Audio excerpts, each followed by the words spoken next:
सीतागढ़ नाम के गांव में चंदा नाम की चुड़ैल का खौफ पूरे गांव में फैला हुआ था। जैसे ही रात होती है, सभी माँ अपने बच्चों से बोलती हैं, बेटा बेटा सुमन, सो जाओ, वरना रात के 12 बजे वो चंदा चुड़ैल आएगी और तुझे उठाकर ले जाएगी। माँ, चंदा चुड़ैल कौन है? बेटा, चंदा चुड़ैल आधी रात को बच्चों को अपने साथ ले जाती है और उसको खा जाती है। माँ और सुमन बात कर ही रहे होते हैं कि तभी भेड़िए की आवाज आती है और ये सुनकर सुमन डर जाती है। सुमन की माँ समय नहीं देखती और उसको जबरदस्ती सुलाने लगती है। सुमन की माँ तो सो जाती है, लेकिन सुमन को नींद नहीं आती और वो उठकर खिड़की के पास चांद को देखने लगती है कि तभी वहां पर आवाज आती है, सुमन, सुमन, देखो मैं तुम्हारे लिए चॉकलेट लाई हूँ। ये सुनकर सुमन अपने घर का तुरंत दरवाजा खोलती है और आवाज के पीछे चली जाती है। जैसे ही सुमन उसके पीछे जाती है कि तभी वो देखती है लंबे खुले काले बाल वाली चुड़ैल सुमन के सामने आ खड़ी है।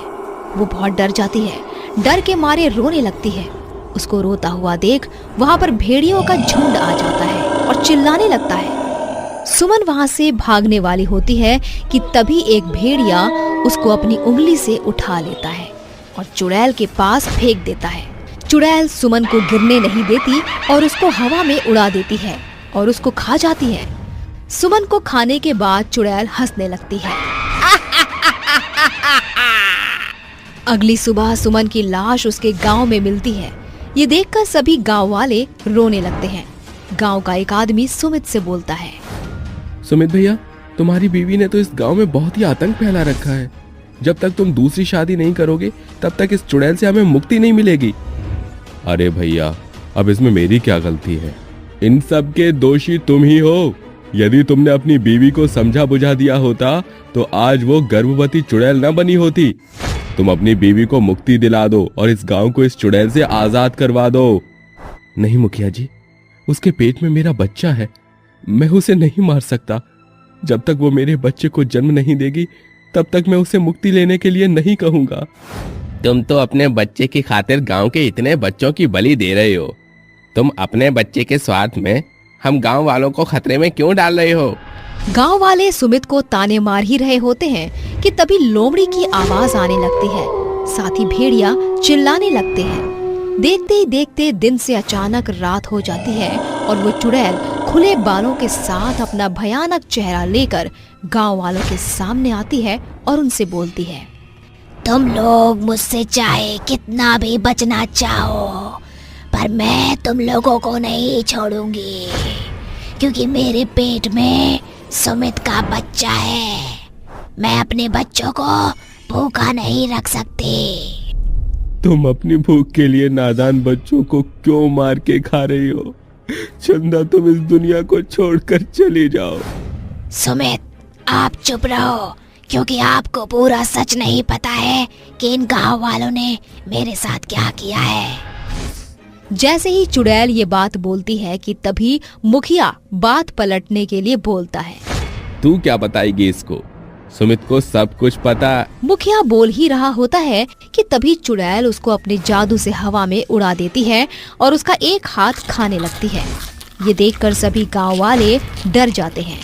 वहीं दूसरी तरफ मुखिया दर्द में चिल्लाते हुए बोलता है, बाप रे, छोड़ दे चुड़ैल कहीं की, तूने तो मुझे ही खाना शुरू कर दिया। छोड़ दे रे चुड़ैल। बाप रे बाप, बहुत दर्द हो रहा है। तू मुझे क्यों खा रही है? आय आय आय आय आय आय। तूने ही तो मुझे मारा था, तो सबसे पहले मरने का अधिकार तो तेरा ही है। जैसे हर इंसान को मौलिक अधिकार होता है, वैसे ही तुझे मरने का भी अधिकार है, और वो भी मेरे हाथों से। इतना कहकर चुड़ैल धीरे धीरे करके मुखिया को खा जाती है और उसके बाद चुड़ैल एक बार फिर एक औरत को उठा लेती है और उसकी गर्दन खा जाती है। देखते ही देखते उस गांव में से 5 से 6 जने की मौत हो जाती है। इतनी मौतें देख सुमित उससे बोलता है, चंदा, तुम चली जाओ। तूने हम लोगों का बहुत नुकसान कर दिया है।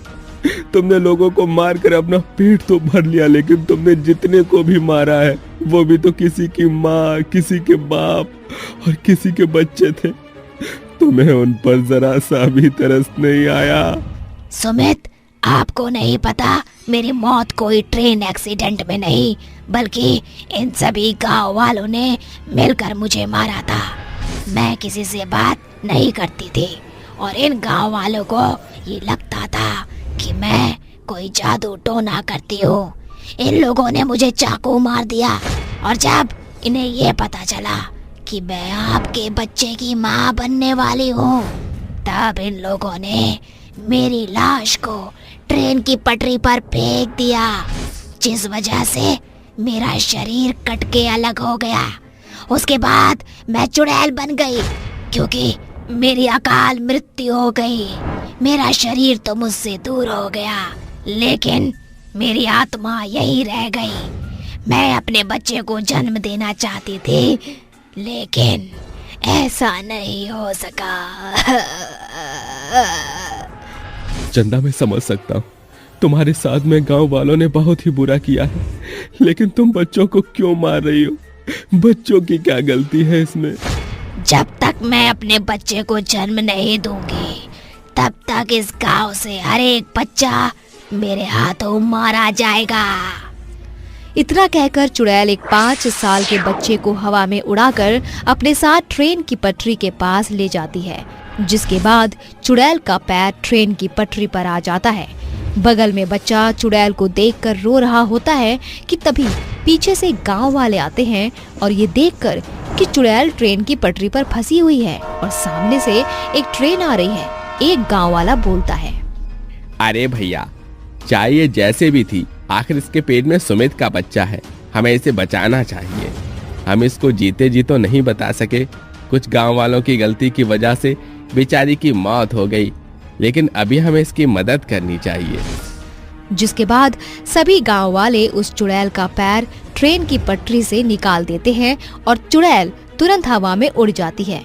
ये सब देख चुड़ैल की आंखों में आंसू आ जाते हैं और वो उनसे वादा करती है, तुम लोगों ने मेरी जान बचाई है। मैं तुम लोगों से वादा करती हूँ कि मैं इस गांव में तो रहूंगी, लेकिन मैं गांव वालों को नुकसान नहीं पहुंचाऊंगी।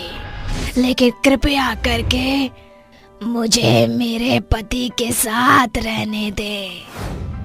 चुड़ैल की ये बात सभी गांव वाले मान जाते हैं और अब चुड़ैल का आतंक उस गांव से हट जाता है। उसके कुछ महीने बाद चुड़ैल को एक इंसानी बच्चा होता है और बच्चा देने के बाद चुड़ैल मुक्त होकर तारे में तब्दील हो जाती है और गांव के सभी लोग अब खुशी से रहने लगते हैं। जैनपुर गांव में एक आदमी को घर जाते वक्त काफी देर हो गई थी। वो फाटक पर ट्रेन का इंतजार कर रहा होता है और बोलता है, हे भगवान, आज तो बहुत लेट हो गया और ये फाटक भी जल्दी खुल नहीं रहा, पता नहीं क्या होगा। वो खुद से बात कर ही रहा होता है कि तभी उसको एक सुंदर सी औरत दिखाई देती है। वो पटरी पर सफेद साड़ी में घूम रही होती है। औरत के लंबे काले घने बाल थे। वो दिखने में बहुत ही खूबसूरत थी। आदमी की नजर औरत पर जाती है, तभी वो उसको पीछे से आवाज लगाता है, अरे ओ बहना, तुम ऐसे ट्रेन की पटरी पर क्यों घूम रही हो? पीछे से ट्रेन आने वाली है, उस ट्रेन की पटरी पर से हट जाओ। वो औरत चंदन को कोई जवाब नहीं देती और चुपचाप चलती रहती है। चंदन को लगा कि उसकी आवाज उस औरत तक नहीं जा रही है, इसलिए वो फाटक के नीचे से गुजरकर औरत का हाथ पकड़कर खींच लेता है। और जब वो उस औरत की तरफ देखता है, तब उसे देखकर मानो उसके पैरों तले जमीन खिसक गई थी। उसके माथे पर पसीना था और डर से वो कांप रहा था, क्योंकि वो एक खूबसूरत लड़की नहीं बल्कि एक चुड़ैल थी। चुड़ैल उसको देखकर खूब तेज हंसने लगी और तेज हवाएं चलने लगी। अब तो तू गया। चुड़ैल, तुम मुझे छोड़ दो। मैंने तुम्हारा क्या बिगाड़ा है जो तुम मुझे मारने आ गई हो? तेरी गलती ये है कि तू इतनी रात को इस फाटक से गुजर रहा था। तू जिंदा नहीं बचेगा। इतना कहते ही चुड़ैल उसको अपनी भूतिया शक्ति से हवा में उड़ा देती है और उसको ट्रेन की पटरी के अंदर गाड़ देती है। चंदन की सिर्फ मुंडी बाहर रहती है। बेचारा चिल्ला रहा होता है, मुझे छोड़ दो, कृपया करके मुझे जाने दो, मैं हाथ जोड़कर विनती करता हूँ। तू हाथ कैसे जोड़ेगा? तेरा तो कुछ बाहर है ही नहीं सिवाय सर के। बेचारा चंदन चुड़ैल के सामने गिड़गिड़ाता रहा, लेकिन चुड़ैल हंसती रही और कुछ ही पलों में ट्रेन उसके ऊपर से गुजर जाती है और चंदन की मृत्यु हो जाती है। चंदन की गर्दन कटकर एक साइड ट्रेन की पटरी पर गिर जाती है।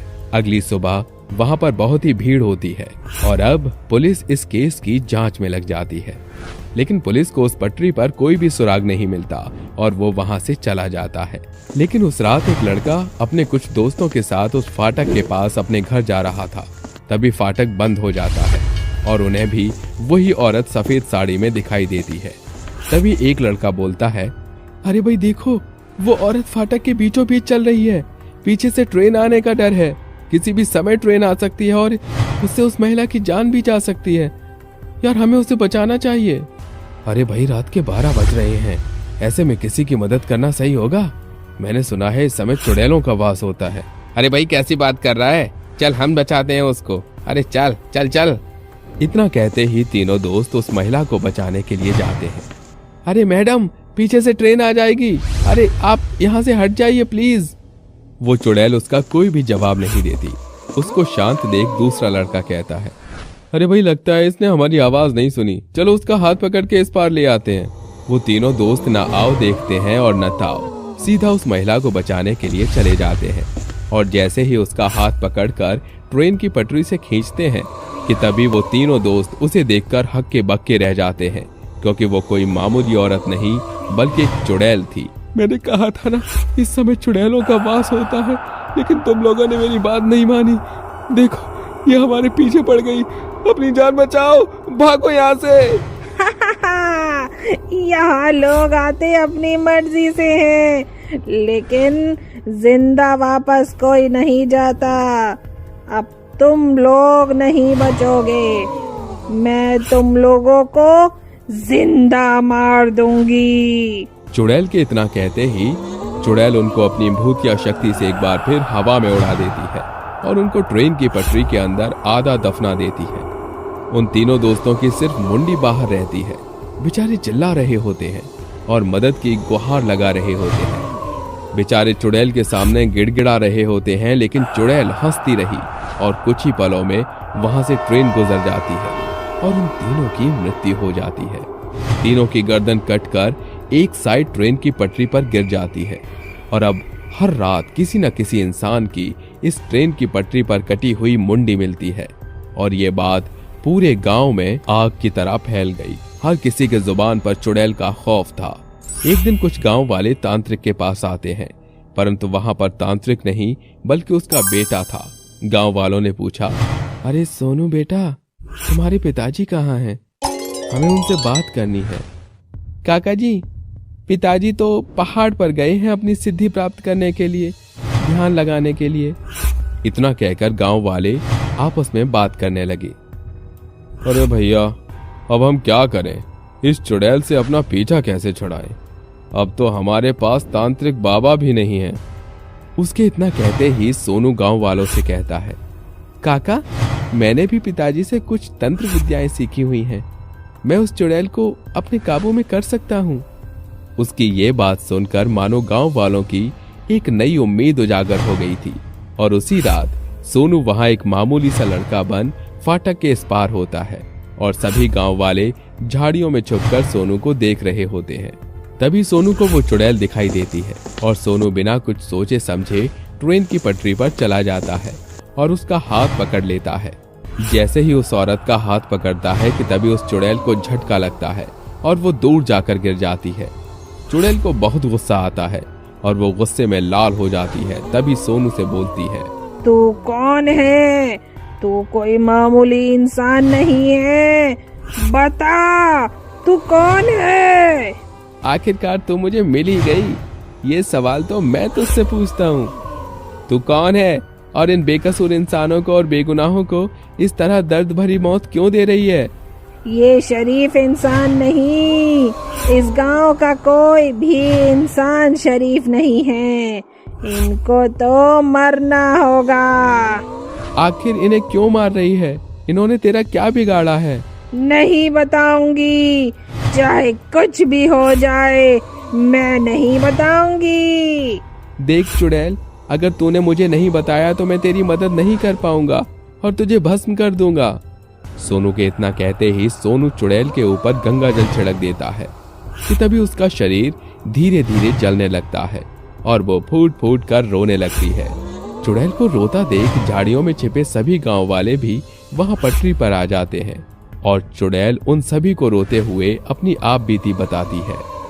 मैं इसी गांव में एक मामूली सी जिंदगी बिता रही थी, लेकिन मेरे पति पर झूठा रिश्वत का इल्जाम लगा दिया गया और उन्हें कोर्ट की तरफ से फांसी हो गई। मैं बेचारी अकेली औरत अपना गुजर बसर करने के लिए काम की तलाश में दर दर भटकती रही, लेकिन इस गांव के कुछ नीच और गिरे हुए इंसानों ने मेरे साथ दुष्कर्म किया और उन्हें ये लग रहा था कि मैं मर गई। अरे भैया, ये तो मर गई, अब क्या होगा? अरे यार, सोचना क्या है, ट्रेन की पटरी है, लोग सोचेंगे पति ने इतना गलत काम किया, मुंह दिखाने लायक नहीं थी, आत्महत्या कर ली, इसे ट्रेन की पटरी पर फेंक देते हैं। वो फंस न जाए, इस डर से उन्होंने मुझे इस पटरी के नीचे दफना दिया, लेकिन मैं मरी नहीं थी, जिंदा थी। परंतु जैसे ही ट्रेन आई, मेरे शरीर से मेरा धड़ अलग हो गया। मेरा शरीर तो इस दुनिया से चला गया, लेकिन मेरी आत्मा यहीं रह गई। जब तक मैं उनसे अपनी मौत का बदला नहीं लेती और इन गांव वालों से अपनी पति की मौत का बदला नहीं लूंगी, तब तक मुझे मुक्ति नहीं मिलेगी। उसकी ये बात सुनकर गांव वालों की आंखों में आंसू और अपने किए का पछतावा था। वहीं सोनू आंखों में आंसू लिए उससे बोलता है, बहन, तुम्हारे साथ बहुत ही बुरा हुआ है, मैं इस बात से सहमत हूँ, तुम्हें इंसाफ मिलना चाहिए, लेकिन जो तुम्हें या तुम्हारे पति को जानता ही नहीं है, उन बेकसूर लोगों को मारना तो पाप है ना। तुम पाप की भागीदार क्यों बन रही हो?